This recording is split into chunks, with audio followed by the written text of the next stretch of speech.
Amados irmãos, nós estamos na lição de número 6 da nossa Escola Bíblica Dominical da Igreja Batista em Guarabu.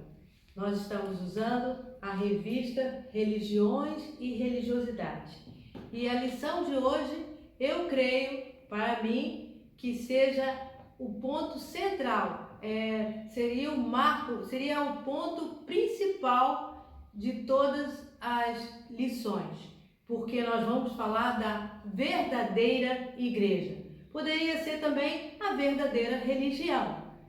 Para começarmos a nossa classe, vamos orar. Senhor Deus e Pai, nós te agradecemos, Senhor, porque a Igreja Batista em Guarabu está cumprindo a missão de levar o Evangelho a toda criatura. Nós te agradecemos, ó Pai, porque a Escola Bíblica Dominical está acontecendo nos lares e os irmãos podem estudar a sua Bíblia, Senhor, através da Escola Bíblica online, Senhor. Muito obrigada, Senhor, por essa iniciativa e que tudo que fizermos seja para a honra e glória do Teu nome. Que os alunos possam aprender e viver cada dia as lições que eles aprenderem. Em nome de Jesus. Amém. Queridos irmãos, a verdadeira igreja. À luz do que nós estudamos na teologia bíblica, porque esse é o nosso instrumento de trabalho, o nosso instrumento, a nossa fé e ordem está baseada aqui, na Bíblia. E por isso, nós vamos falar não de nós mesmos, mas o que aprendemos na Bíblia. A verdadeira igreja é aquela em que Jesus Cristo, o Filho do Deus vivo, é fundamento e é o cabeça da igreja.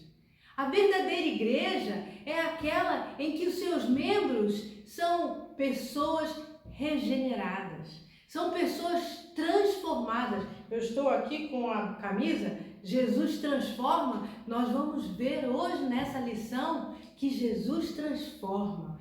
E também a verdadeira igreja é aquela que o fruto do cristão é amor, esperança e paz. Para isso, a nossa lição está baseada, o texto áureo, em Mateus 16, com Jesus conversando com seus discípulos. Ele então diz: que dizem os homens que eu sou? Então ele, numa conversa, numa escola, que os seus alunos, ele estava na perguntas e respostas. Nós temos então 4 aspectos que nós vamos apresentar da verdadeira igreja. Vamos começar com Jesus Cristo é o fundamento dessa igreja. A palavra fundamento quer dizer base, alicerce. Então, Jesus Cristo é o fundamento, é a base, é o alicerce. A palavra de Deus diz que não há outro fundamento, não há outra maneira que nós possamos alicerçar a igreja verdadeira. A igreja é verdadeira porque Jesus foi aceito por Deus, um fundamento que lá no Antigo Testamento Isaías já falava. Jesus Cristo é aquela pedra angular, eis que ponho em Sião uma pedra angular, pedra que foi rejeitada, mas aceita por Deus. Então Jesus Cristo é o fundamento dessa igreja, porque em nenhum outro há salvação, em nenhum outro há o fundamento que Deus aprovou. Ele foi diante de Deus aceito. Nenhuma outra oferta, outro valor seria aceito por Deus. Jesus é poderoso para salvar. Ele é o fundamento porque ele é poderoso para salvar.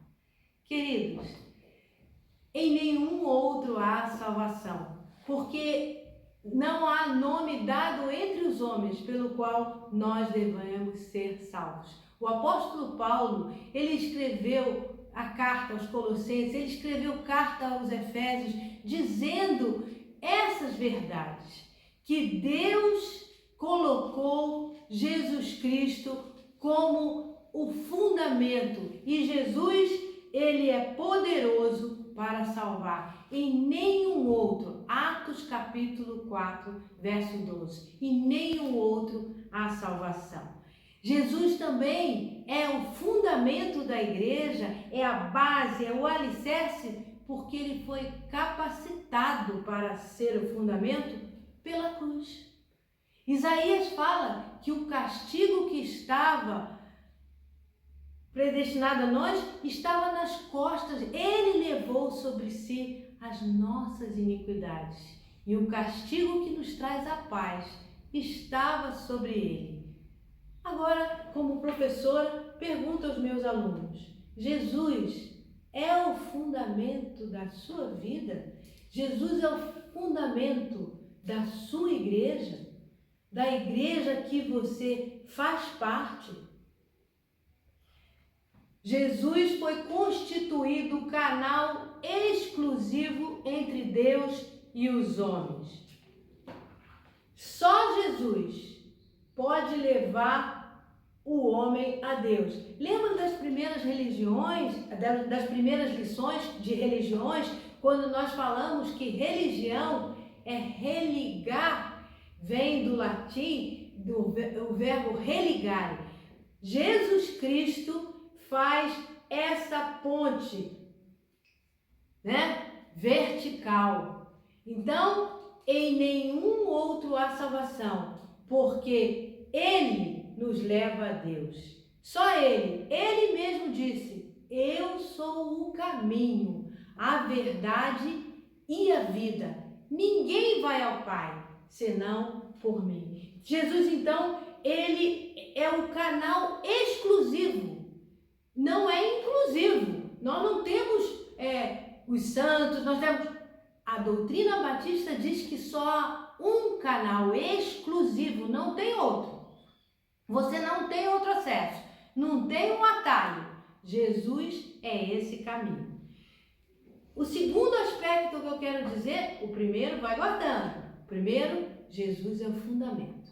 O segundo aspecto, Jesus Cristo é o cabeça dessa igreja. Bom, cabeça, ele quem dirige o corpo. Se nós somos chamados na Bíblia corpo de Cristo como igreja, ele é o único cabeça. É ele quem nos direciona. É Jesus que nos leva a obedecê-lo. Jesus quem vai dizer o que devemos fazer a cada dia.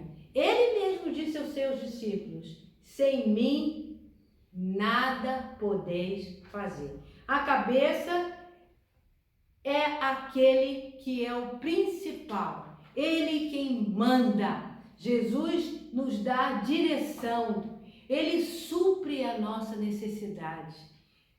Não pode haver um corpo sem a cabeça dirigindo. Você imagina quando a gente vai caminhar se a cabeça não nos direciona, não nos controla, não nos movimenta? O cérebro é quem comanda todo o corpo. Então nós temos que estar submissos a ele, porque ele supre as nossas necessidades.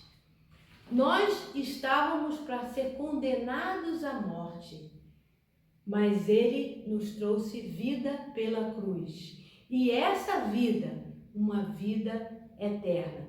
Ele então exerce autoridade.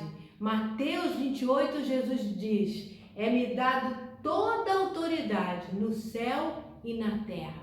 Essa autoridade é dele. E então ele transmite para cada um de nós.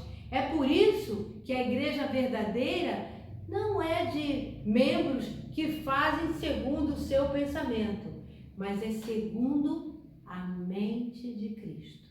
Eu pergunto, você, como discípulo de Jesus, ele tem sido o seu cabeça? Ou ele tem sido o seu salvador, mas ainda não é o Senhor da sua vida? Vamos para o terceiro aspecto, porque a nossa escola tem um horário, não é?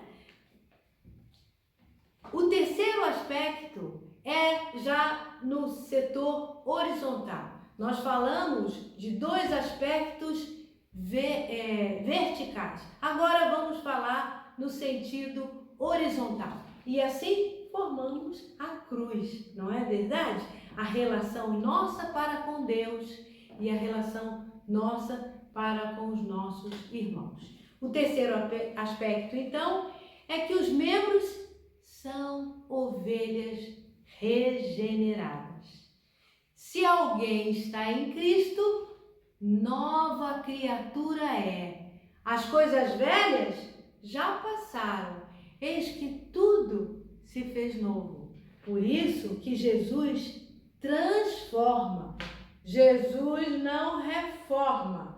Aquele grupo que lá no século XVI reformou a igreja, que estava andando por um caminho diferente do que Jesus ensinou, o caminho, verdade, eles reformaram o pensamento, as ações daquelas pessoas para que voltassem. Mas Jesus não faz remendo na sua vida. Jesus, eu teria então um pensamento para que você entendesse bem que Jesus transforma, que Jesus, ele é aquele que olha para você, olha para mim, olha para nós e nos vê como lagartas. A lagartinha, ela vai andando, não é? Ela vai andando pelo pó da terra. Nós, quando nascemos, nós somos como lagarta diante de Deus. Nós estamos nos arrastando. Sem Jesus, nós vivemos arrastando pelo mundo. Mas quando o Espírito Santo toca na nossa vida e nos convence de que somos pecadores, nos convence que Jesus Cristo morreu, mas Ele voltará para julgar esse mundo através do seu Pai, que Deus é o juiz, então a pessoa aceita, ela se torna nova criatura. Aquela lagartinha, então, se transforma na borboleta. A palavra metamorfose quer dizer transformação. E isso está na Bíblia, quando fala em nascidos de novo. 2 Coríntios, Paulo fala, se alguém está em Cristo, nova criatura é. Um novo nascimento. Jesus disse, se você não nascer de novo, não pode ver o reino de Deus. Então, nós somos regenerados, gerados de novo, gerados para as coisas celestes. E como pessoas transformadas, ovelhas regeneradas, a verdadeira igreja conta com membros que são novas criaturas. Lembra lá de Isaías falando daquela pedra viva? Pedro então fala, o nosso texto básico está em Mateus 16, quando Jesus diz assim, e chegando Jesus disse, interrogando os seus discípulos,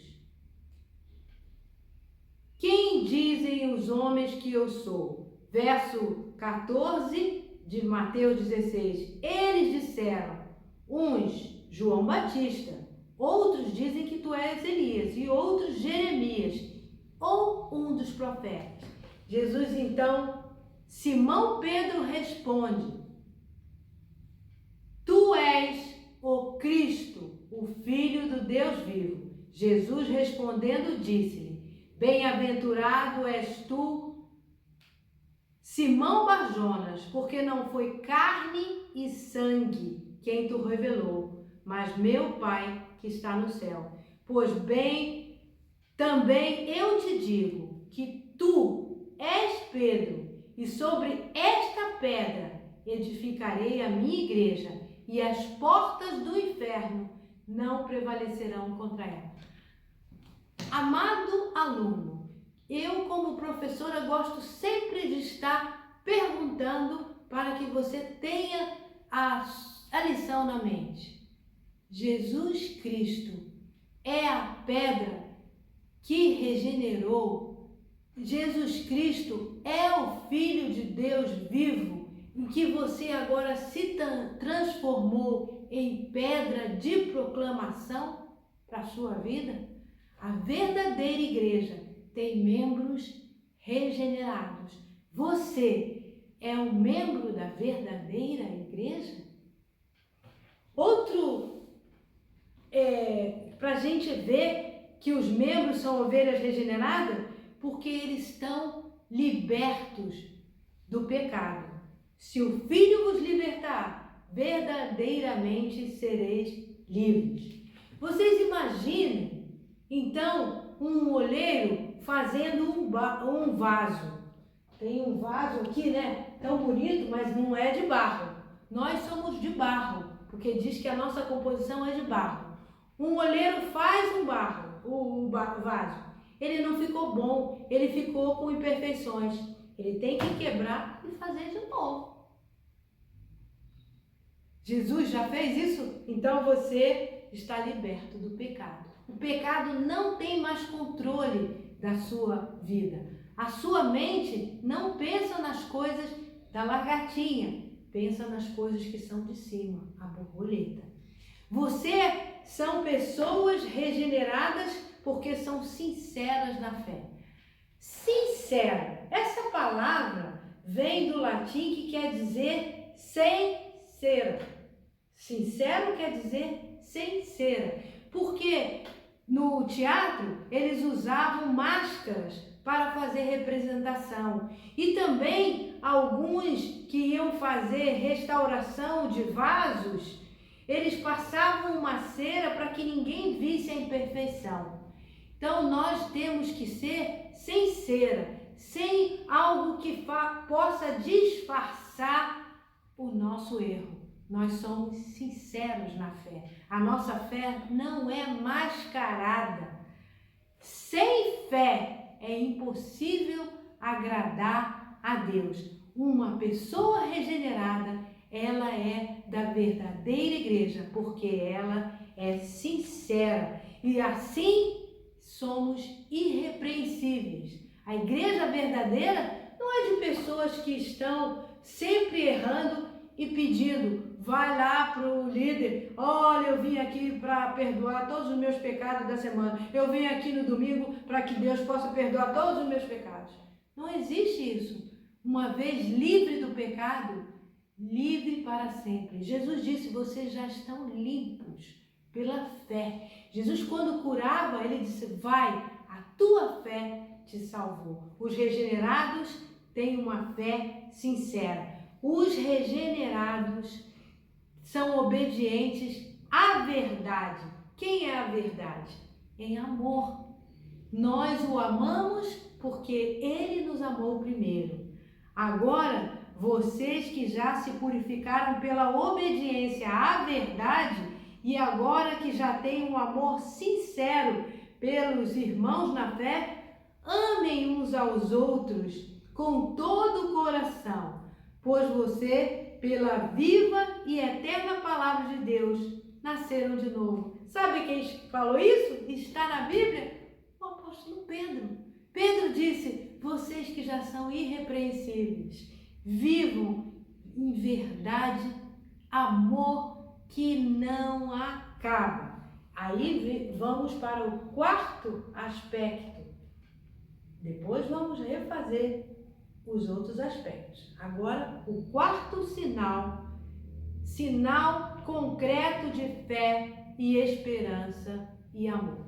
Essa tríade cristã que em 1 Coríntios 13, Paulo fala que são muitas virtudes que o Espírito Santo dá, o Espírito Santo, mas ele disse, a fé, esperança e o amor. Estes três, mas o mais importante é o amor. Paulo conclui então que a igreja regenerada, ela vai ser uma igreja que proclama na sua vida pessoal, cada membro, uma fé presente de Deus, porque a fé não vem de nós. Nós não temos que, Senhor, a minha fé me salvou. Não. Deus, pela graça, nos deu a fé. E o Espírito Santo nos selou para que essa fé nunca desanime, nunca falte. O primeiro passo da conversão é a regeneração e a fé. Nova criatura, pela fé, vamos viver agora uma verdadeira igreja, aquela igreja que vive pela fé. Não pelo seu querer, não pelo voto na Assembleia, mas pela fé do que Deus manda fazer. A esperança, a nossa esperança que não nos desaponta. A esperança dos salvos não confunde ninguém, ela está firmada em Deus. Aquele que prometeu, ele será aquele que vai levar a cabo tudo que ele nos prometeu. Essa Bíblia, ela é cheia de promessas e nós temos que esperar nele, confiantes, porque ele não nos desaponta. Aquela pessoa que quando tem uma tribulação ou quando o líder da igreja faz uma coisa e sai da igreja, ela está fundamentada no líder. Por isso que ela sai junto com o líder. Quantas igrejas já foram abertas por pessoas que fundaram? Está lá, tem igreja que está escrito fundador da igreja. A igreja de Cristo tem o fundamento, não o fundador. O fundamento, a pedra que não pode ser abalada. E nós agora, com nossa fé sincera, uma esperança que não desaponta e um amor que jamais acaba, a tríade fé, esperança, amor, esta então se completa na igreja que é regenerada e que pode mostrar a cada um. E agora eu pergunto, você pode ter 40 anos de crente, as pessoas na igreja dizem, aquela é uma pessoa de fé, aquelas pessoas, eu olho para aquela pessoa, eu consigo ver Jesus nela. O amor daquela pessoa é não fingido. Agora nós estamos no tempo da pandemia, tem gente que é joio e nós não estamos aqui para julgar. Jesus disse, deixa eles ficarem. Tem pessoas que não gostam nem de ficar assim, hoje eu não quero beijar quando não tinha pandemia. Não quero beijar não, eu estou suado. A gente não pode julgar, irmão. Mas nós temos o amor sincero. Todos que nós estamos na nossa igreja e todos que cheguem à nossa igreja, o mendigo, todos que vão chegar e que nós vamos ter o amor que jamais acaba para todos nós. O amor é mencionado nas Escrituras como o maior de todas as virtudes cristãs. Por quê? Porque Deus é amor. Nós sabemos que uma igreja é verdadeira se nós entramos naquela igreja, naquela construção e vemos uma igreja com amor. Porque eu sou templo do Espírito Santo que formando pedra, com pedra ninguém vai abalar. Lembra de Pedro? Ele proclamou e Jesus ali falou, tu és Pedro sobre essa pedra. A pedra que ele falou, proclamar Cristo. A igreja verdadeira proclama Cristo como Salvador e Senhor. A verdadeira igreja proclama Cristo como o cabeça, o Senhor a quem devemos obedecer. A verdadeira igreja é de pessoas regeneradas, em que o Espírito Santo selou para a salvação. A verdadeira igreja, ela produz fé, esperança e amor. A verdadeira igreja ama a Deus e ao seu Filho Jesus. A verdadeira igreja está, portanto, para servi-lo, amá-lo, para se multiplicar em amor e para liberalmente ofertar para o serviço cristão. Não está em nós redefinir igreja errada, igreja certa. Está em nós proclamar a verdadeira igreja. As igrejas mais puras que estão debaixo do céu também estão sujeitas à mistura e ao erro. Algumas têm se degenerado ao ponto de não serem mais igrejas de Cristo, mas sinagogas de Satanás. Pedro, naquele mesmo texto que nós não lemos aqui, Pedro começa a falar quando Jesus disse que vai ser levado para ser morto. Pedro começa a falar, sabe o que Jesus diz? Para trás de mim, Satanás. Aquele homem que foi dito que Jesus disse, tu és Pedro, sobre essa pedra, ele ainda não estava regenerado. Ele ainda não tinha sentido o toque do Espírito Santo na vida dele. Jesus ainda não era Senhor da vida dele. Quando ele proclamou, foi o Espírito Santo naquela hora que estava iluminando. Lembra das lições passadas? Ele foi iluminado para falar aquilo, mas ele, por não ser regenerado, ele foi instrumento de Satanás.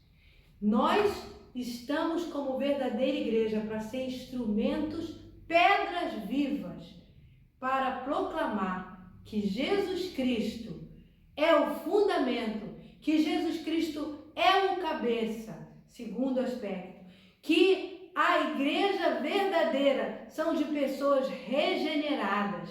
A verdadeira igreja, ela produz as virtudes, fé, esperança e amor. E assim concluímos a lição da verdadeira igreja. Essa é o ponto central. Se você não estudou pela leitura bíblica, façam todas as leituras bíblicas desta semana, porque você vai ter base para proclamar quando vierem as outras seitas e religiões, para você poder ter base bíblica da verdadeira igreja. Eu penso que consegui trazer aqui tudo que a nossa lição nos pediu. Que você possa ter uma boa semana e estude para a próxima lição. Deus abençoe e que a nossa escola continue semeando a palavra de Deus. Amém?